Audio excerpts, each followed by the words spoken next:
Lecciones para la Escuela Sabática del cuarto trimestre de 2022. La vida eterna, la muerte y la esperanza futura. Lección 9 para el 26 de noviembre de 2022. ¿Pasajes contradictorios? El versículo para memorizar de esta semana se encuentra en Juan 5:39. Escudriñad las Escrituras, porque a vosotros os parece que en ellas tenéis la vida eterna, y ellas son las que dan testimonio de mí. En el Nuevo Testamento encontramos pasajes que parecen defender la idea de la existencia de almas o espíritus inmortales y de un infierno de fuego donde los impenitentes arden indefinidamente. Examinados en su contexto y a la luz del resto de los pasajes bíblicos que nos hablan sobre estos temas, vemos que en realidad no existe contradicción, sino que todos enseñan lo mismo. La muerte es un estado inconsciente que dura hasta la resurrección. Veremos varios de estos pasajes. El primero se encuentra en Lucas 16, 19 al 31. ¿Parábola o realidad? El segundo en Lucas 23, 43. Una coma problemática. El tercero está en Filipenses 1, 21 al 24. Morir y estar con Jesús. En cuarto lugar, primera de Pedro 3, 13 al 20. Espíritus encarcelados. Y por último veremos Apocalipsis 6, 9 al 11. Almas que piden justicia. ¿Parábola o realidad? Había un hombre rico que se vestía de púrpura y de lino fino y hacía cada día banquete con esplendidez. Había también un mendigo llamado Lázaro que estaba echado a la puerta de aquel, lleno de llagas, y ansiaba saciarse de las migajas que caían de la mesa del rico. Y aun los perros venían y le lamían las llagas. Aconteció que murió el mendigo, y fue llevado por los ángeles al seno de Abraham. Y murió también el rico, y fue sepultado. Y en el Hades alzó sus ojos, estando en tormentos, y vio de lejos a Abraham y a Lázaro en su seno. Entonces él, dando voces, dijo: Padre Abraham, ten misericordia de mí, y envía a Lázaro para que moje la punta de su dedo en agua y refresque mi lengua, porque estoy atormentado en esta llama. Pero Abraham le dijo: Hijo, acuérdate que recibiste tus bienes en tu vida, y Lázaro también males. Pero ahora éste es consolado aquí, y tú atormentado. Además de todo esto, una gran sima está puesta entre nosotros y vosotros, de manera que los que quisieren pasar de aquí a vosotros no pueden, ni de allá pasar acá. Entonces le dijo: Te ruego, pues, Padre, que le envíes a la casa de mi padre, porque tengo 5 hermanos, para que les testifique, a fin de que no vengan ellos también a este lugar de tormento. Y Abraham le dijo: A Moisés y a los profetas tienen, óiganlos. Él entonces dijo: No, padre Abraham, pero si alguno fuere a ellos de entre los muertos, se arrepentirán. Mas Abraham le dijo: Si no oyen a Moisés y a los profetas, tampoco se persuadirán, aunque alguno se levantare de los muertos. El relato del rico y Lázaro es una parábola para dar una enseñanza y no una explicación de la realidad.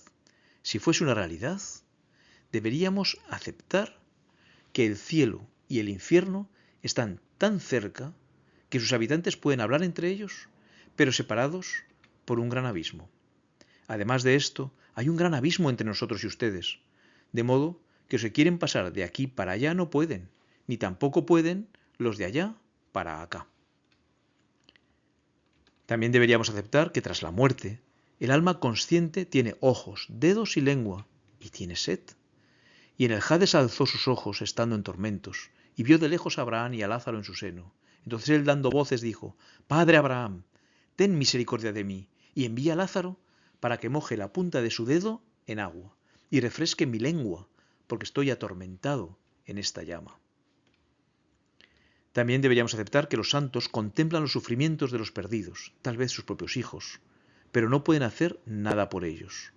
Pero Abraham le dijo: Hijo, acuérdate que recibiste tus bienes en tu vida, y Lázaro también males, pero ahora éste es consolado aquí y tú atormentado. La enseñanza que Jesús quiso transmitir era que la riqueza no es un criterio para la recompensa futura, que el destino de cada persona se decide en vida y que la Biblia es la guía para conocer el plan de salvación. En griego, el lugar donde el rico sufre es llamado Hades, equivalente a la palabra hebrea Seol, tal como puede verse en la traducción de Pedro del Salmo 16.10 registrada en Hechos 2.27. Dice el Salmo 16.10, porque no dejarás mi alma en el Seol, ni permitirás que tu santo vea corrupción. Pedro traduce así, porque no dejarás mi alma en el Hades, ni permitirás que tu santo vea corrupción. Si aceptamos la parábola como una explicación del estado real de la persona una vez muerta, tenemos que admitir algo inadmisible, que Jesús mismo fue atormentado en ese lugar, pues Pedro aplica el Salmo al periodo en el que Jesús estuvo muerto antes de resucitar. Una interpretación literal de la parábola anularía la promesa de Dios de que enjugará toda lágrima y no habrá más llanto, ni clamor, ni dolor. Una coma problemática. Entonces Jesús le dijo, de cierto te digo que hoy estarás conmigo en el paraíso. Tal como leemos en la mayoría de las traducciones de este texto, Jesús y el buen ladrón compartirían el paraíso ese mismo día, justo después de morir. Sin embargo, la frase original no contiene la conjunción que, sino que dice, te digo hoy estarás conmigo. A esta frase le falta una coma. ¿Dónde ponerla? Te digo, coma, hoy estarás conmigo. Si fuese así, Jesús subió al cielo ese mismo día, contradiciendo sus propias palabras, que dijo 2 días después, aún no he subido al Padre. Te digo hoy, coma, estarás conmigo. Correcto.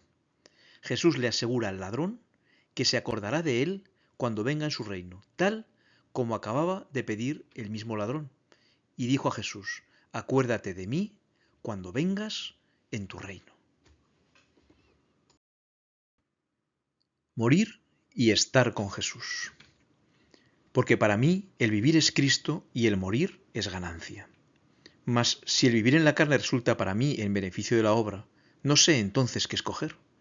Porque de ambas cosas estoy puesto en estrecho, teniendo deseo de partir y estar con Cristo, lo cual es muchísimo mejor. Pero quedar en la carne es más necesario por causa de vosotros. Pablo estaba en duda. Una opción, vivir por el bien de la Iglesia y de la obra del Evangelio. Mas si el vivir en la carne resulta para mí en beneficio de la obra, no sé entonces qué escoger. Pero quedar en la carne es más necesario por causa de vosotros. La segunda opción, morir y descansar de sus arduas labores y estar ya con Jesús, teniendo deseo de partir y estar con Cristo, lo cual es muchísimo mejor.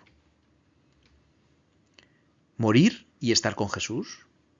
Pablo mismo enseñó que los santos duermen hasta la segunda venida de Jesús. Tampoco queremos, hermanos, que ignoréis acerca de los que duermen, para que no os entristezcáis como los otros que no tienen esperanza. Porque si creemos que Jesús murió y resucitó, así también traerá Dios con Jesús a los que durmieron en él. Por lo cual os decimos esto en palabra del Señor, que nosotros, que vivimos, que habremos quedado hasta la venida del Señor, no precederemos a los que durmieron. Él mismo no esperaba recibir su corona hasta ese momento futuro. Por lo demás, me está guardada la corona de justicia, la cual me dará el Señor juez justo en aquel día, y no solo a mí, sino también a todos los que aman su venida. ¿Cómo resolver esta aparente contradicción? Dado el estado inconsciente de los muertos, recordemos textos como el de Job, mas el hombre morirá y será cortado, perecerá el hombre, ¿y dónde estará en él? Como las aguas se van del mar y el río se agota y se seca, así el hombre yace y no vuelve a levantarse, hasta que no haya cielo, no despertarán, ni se levantarán de su sueño. Pues sale su aliento y vuelve a la tierra, en ese mismo día perecen sus pensamientos. Todo lo que te viniera a la mano para hacer, hazlo según tus fuerzas, porque el Señor a donde vas no hay obra, ni trabajo, ni ciencia, ni sabiduría. Una vez muerto, lo que Pablo verá inmediatamente después será el rostro de Jesús, cuando sea resucitado en su segunda venida para estar con Cristo. Como él dijo, luego nosotros los que vivimos, los que hayamos quedado, seremos arrebatados juntamente con ellos en las nubes para recibir al Señor en el aire, y así estaremos siempre con el Señor. ¿Espíritus encarcelados? ¿Y quién es aquel que os podrá hacer daño si vosotros seguís el bien? Mas también, si alguna cosa padecéis por causa de la justicia, bienaventurados sois. Por tanto, no os amedrentéis por temor de ellos, ni os conturbéis, sino santificad a Dios el Señor en vuestros corazones y estad siempre preparados para presentar defensa con mansedumbre y reverencia ante todo el que os demande razón de la esperanza que hay en vosotros, teniendo buena conciencia, para que en los que murmuran de vosotros como de malhechores sean avergonzados los que calumnian vuestra buena conducta en Cristo. Porque mejor es que padezcáis haciendo el bien, si la voluntad de Dios así lo requiere, que haciendo el mal.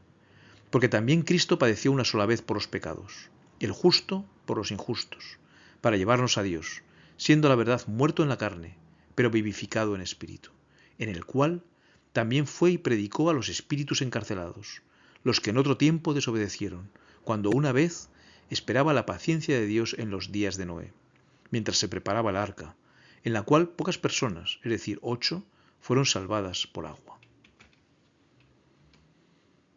¿Quiénes son estos espíritus encarcelados a los que Jesús predicó en espíritu?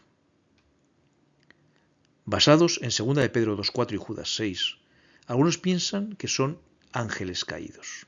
Dice 2 de Pedro 2:4, Dios no perdonó a los ángeles que pecaron, sino que arrojándolos al infierno los entregó a prisiones de oscuridad para ser reservados al juicio. Y Judas 6, y a los ángeles que no guardaron su dignidad, sino que abandonaron su propia morada, los ha guardado bajo oscuridad, en prisiones eternas, para el juicio del gran día. Pero ¿por qué predicar a los que ya no tienen posibilidad de arrepentimiento? Pedro dice claramente que son los antediluvianos desobedientes que escucharon la predicación de Noé. Los que en otro tiempo desobedecieron cuando una vez esperaba la paciencia de Dios en los días de Noé, mientras se preparaba el arca, en la cual pocas personas, es decir, 8, fueron salvadas por agua. Al igual que los demás profetas, Noé habló con el Espíritu de Cristo, ofreciendo salvación a sus contemporáneos. Los profetas que profetizaron de la gracia destinada a vosotros, inquirieron y diligentemente indagaron acerca de esta salvación, escudriñando qué persona y qué tiempo indicaba el Espíritu de Cristo que estaba en ellos, el cual anunciaba de antemano los sufrimientos de Cristo y las glorias que vendrían tras ellos. Al usar la expresión espíritus encarcelados, Pedro se refiere a personas sometidas y esclavizadas por el pecado.